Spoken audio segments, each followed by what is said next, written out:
everyone, welcome back to my channel. Welcome to another video. My name is Taylor. I'm really excited for today's video because it's very different and something that I've wanted to try for a long time. So a few days ago I went larking for the first time. I wouldn't necessarily say that I went like proper mudlarking. It was more kind of beach combing with a little bit of mudlarking, but I have been reading a lot about mudlarking and just larking in general. Lately, I've been following like tons of Instagram accounts and watching YouTube videos on people who do mudlarking and different kinds of larking as well. And I decided that I wanted to try it. So I went to a place called Ruby Bay here in Scotland, in Fife, actually not too far from where I am, and Ruby Bay is amazing. I mean, it's just beautiful. You'll see on the footage that I shot. I went a couple days ago and it's a beautiful place, but it's also where these naturally occurring garnets can be found. So it's called Ruby Bay because these gems are found and they look like rubies, but they're not. They are garnets. They have a little bit of a deeper kind of blood red color. Really interesting for me as well because garnets are my birthstone.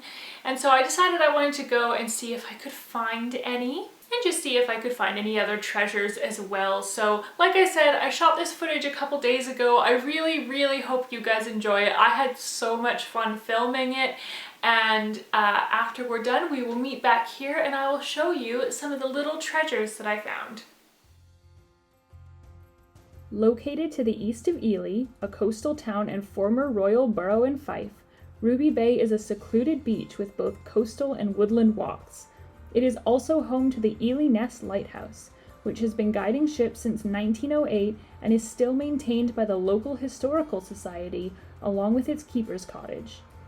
Ruby Bay hosts a bevy of wildlife such as limpets, barnacles, crabs, and various wading birds due to its famous rock pools. But often it is the elusive garnets that draw mudlarks and beachcombers alike to this beautiful beach. As the Ely coast is rife with ancient volcanic pipe, the pyrope garnet can be found among its gravel-like sand. With a rich, vivid color, these garnets were often used in jewelry making in the Victorian period and are why I have made the journey to Ruby Bay today.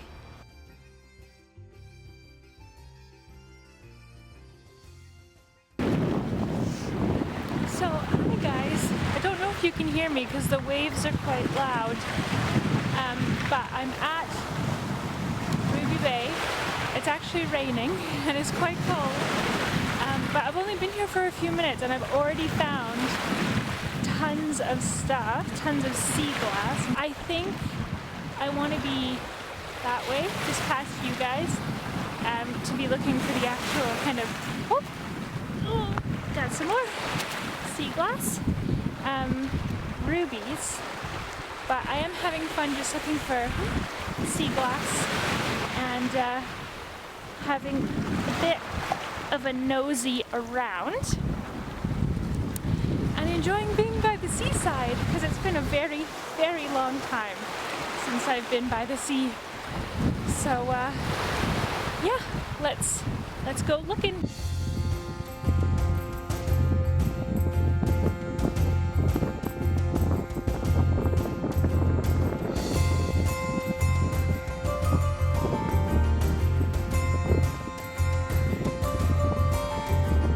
Can you guys see a very special bit of sea glass right here? Oh my goodness. This is especially good because you can see the ridges on it, so you know it was from a bottle. Oh, I love that. That is coming home with me for sure. Lost a little crab friend. Oh man, poor crab.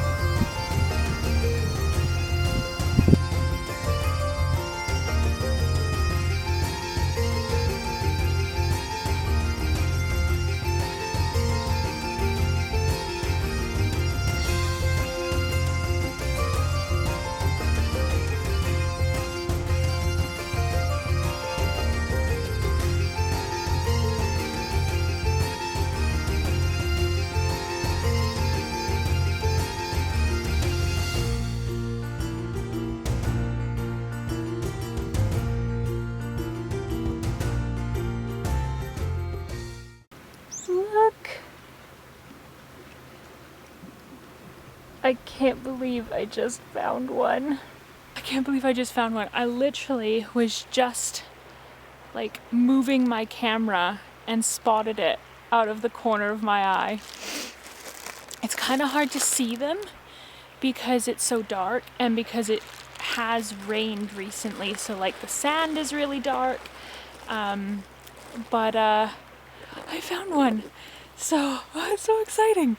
So okay, I'm gonna keep going and see if I can find any more. They kind of have like an ambery color to them until I put them on the darker rock that they come from, which is right behind you guys, and then you can kind of see the like blood red of them, which is so cool. So I'm gonna keep looking, and I will stop to eat at some point. Look at how cool this little hut is. I love this so much. I thought we could maybe go inside. It's also raining again, so it might be a nice little area to eat lunch. Ooh.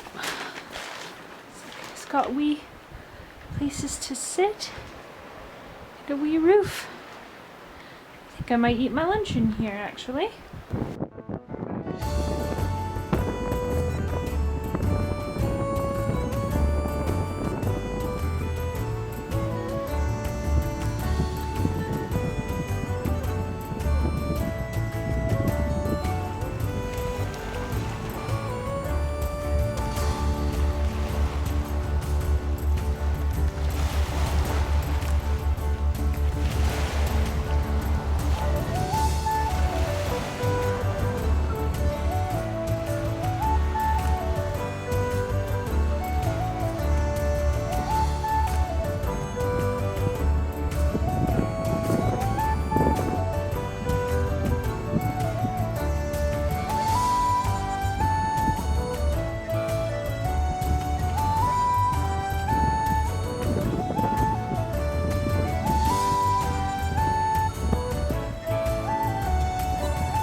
Okay guys, so I've been here for a few hours now. I hope you can hear me.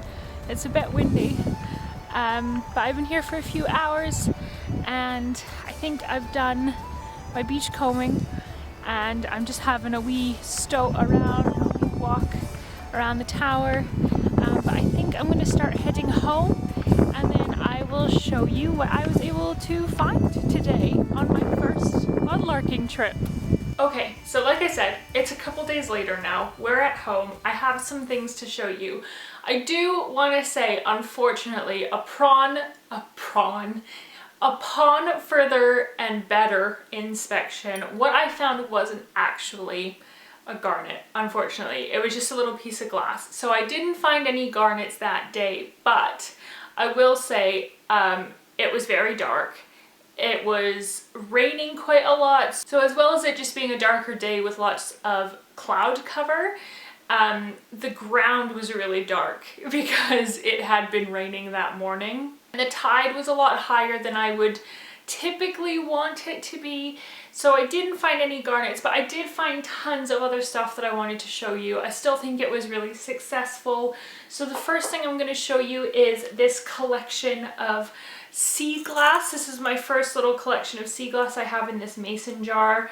I just think this is great. I love sea glass. I love the look of it. I have some pieces in here that haven't actually been in the sea for that long, so it's more just like glass, but I just love the different shapes and the different colors. There's tons of things I can think of to do with this sea glass, but I would love to know if you guys have any suggestions for different crafts or things that I might be able to make with the sea glass, because I don't know, it's always nice to get other ideas from other people, as well as just kind of normal pieces of sea glass. I found some really special bits I wanted to show you.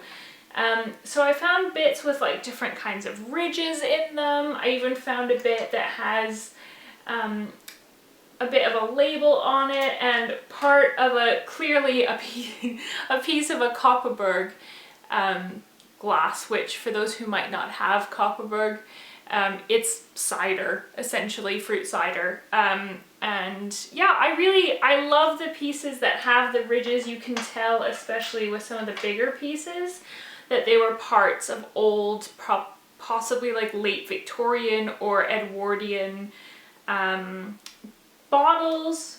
And I just love pieces like that because I think they really tell a story, and it's cool to look at something like that and think that, you know, somebody used this was part of someone's life, even just briefly. I don't know, I think that kind of historical aspect of it is really, really cool. So I'm excited to have these. Like I said, if you guys have any ideas of things to make or to do with the sea glass, I'd love to get some suggestions, because right now it's just kind of sitting as a display piece in my studio. And then I also found these really cool rocks. I haven't done my research to see what kind of rocks they are yet. This one almost looks, I don't know if it's dark enough, but it almost looks like slag glass. I don't know if there were glass makers nearby near Ruby Bay. I'll have to look into that. But it almost looks like slag glass of some sort, except it's a very odd color for slag glass. And then this other just looks like some kind of quartz or crystal or something. So I just thought those looked really cool and I picked those up. And then lastly, I found this old bottle cap, which I love the rustiness of it. I obviously can't see what it was a bottle cap from.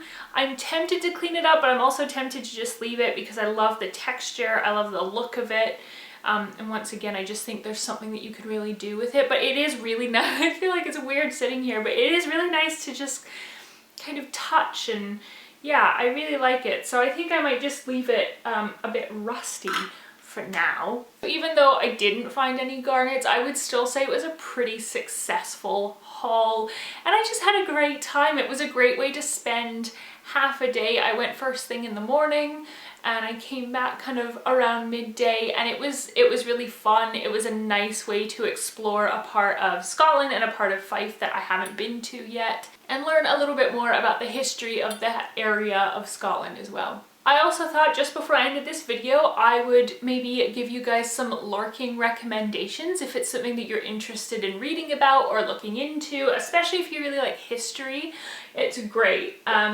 So the book that kind of started this all for me is Lisa Woolett's Rag and Bone, A History of What We've Thrown Away. I love this. Now, I can't say this with absolute certainty because I haven't read it yet, but there is a book called Mudlarking. I'll put the cover here. It's very popular. It got a lot of attention, certainly in the UK, about a year or two ago. I do own it, but I haven't read it.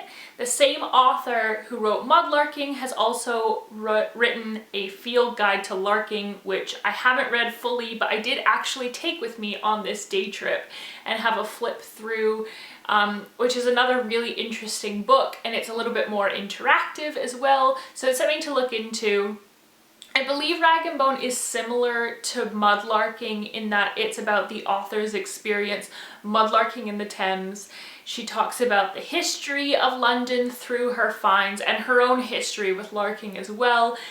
This was such a good book. This was one of the first books that I read this year that every time I put it down, I immediately was looking forward to picking it back up again. I could not wait to get more into this book. I just love it so much.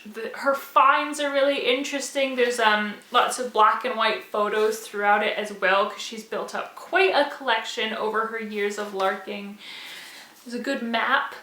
It's broken up into sections of the Thames that she goes larking in, and she's got maps of each section, and I just love it. She ties her own history with the history of London and the Industrial Revolution, and I just think it's really fascinating and so well written. So if you're gonna pick up a book on mudlarking, this is the one I would recommend, but it's also the only one I've read in its entirety, and I don't want to recommend anything that I haven't fully read yet, but the other two books you might want to check out as well. I certainly will be picking those up very, very soon. And then the video that actually gave me the idea for this video is by a channel called Northern Mudlarks, or The Northern Mudlarks. I will put their name up here and I will link their channel in the description down below. They also went mudlarking at Ruby Bay and were very successful. They did find many, many garnets, and they actually make jewelry and different household items out of what they find or inspired by what they find. I've been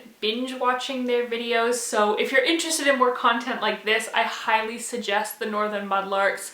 They're so good. They're a mother and daughter team. They're really knowledgeable and really nice to listen to, and really inspiring for me as a fellow kind of artisan and creator. They make me want to make jewelry, which I never thought I would say, but yeah, I've really got into it. And like I said, their video on Ruby Bay, because they are also based in Scotland, although I believe they're living down in the borders, but their video on Ruby Bay is what gave me the kind of push to make this video and do my own kind of beginner mudlarking adventure. So I would highly recommend the Northern Mudlarks. I really hope you guys enjoyed this video. I plan on doing more mudlarking and I would love to document it, so please let me know if you would like me to share my finds and my adventures, my excursions down below. I think I might have a few bottle dumps,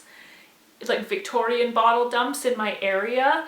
I have to go looking for them though, and I'd love to share that with you. So if you're interested in that and learning a little bit more about the history of Scotland as well, please let me know, because I would be very happy to make those videos for you. I hope you all have had a great week and that you're staying nice and warm and currying in this cold weather. It's definitely cold down in Scotland. Winter is almost here. It's November. It's almost here. It's almost Christmas. Thank you so much for watching. Don't forget to like this video and subscribe if you enjoyed my video or the rest of my content. It really helps me build my channel so that I can make more videos.